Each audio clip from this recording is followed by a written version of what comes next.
నేను ఇక్కడ టిఫిన్ చేయంగా ఒక అమ్మ పాపం చాలా బగోన్లు తోముతున్నది. గిన్నెలు, ఎంగిలి గిన్నెలు అన్నీ చాలా కష్టపడుతూ తోముతుంది. ఆమె బాధ చూడలేక ఆమెకి ఏదో ఒక గిఫ్ట్ ఇవ్వాలని చెప్పేసి నేను బయలుదేరాను. అలాగే కొత్త బస్ స్టాండ్ మన పాత బస్ స్టాండ్ నుంచి సర్కార్ దవాఖాన నుంచి సీదా ఎళ్ళినాక ఒక బట్టల షాప్‌లోకైతే వెళ్ళినా.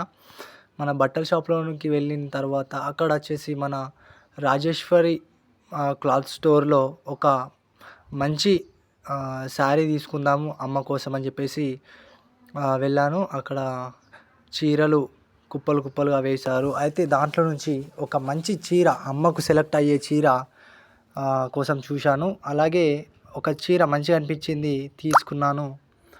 అయితే పర్లేదు రేటు గురించి పర్వాలేదు అమ్మకు ఇవ్వమని చెప్పాను. ఎందుకంటే కష్టపడే వారికి ఇవ్వాలని చాలా ఆతృతగా ఉంటుంది నాకు. ఎందుకంటే కష్టపడేవారంటే చాలా ఇష్టం. ఇలాంటి కష్టపడేవారు ఎందరో ఉన్నారు. ఇంకా భూమి మీద చాలామంది ఉన్నారు. మన తెలంగాణలో కూడా చాలామంది ఉన్నారు.